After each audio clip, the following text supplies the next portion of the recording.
You went back to that day in 1942 because it was the day you purchased your first stock, which point out you were 11 years old then. Right, right. So yeah, and the day I bought, I mean, the headlines. The other side. Yeah, the headlines were terrible every day.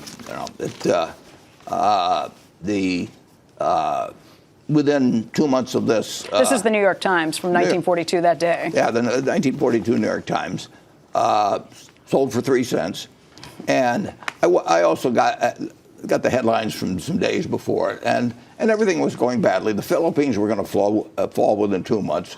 Things were grim in Europe. Our ships were being sunk, and the war was bad then. And that day that I bought, March 11th, the Dow Jones cracked 100 on the downside. There was a 2% decline, which would be 500 points today.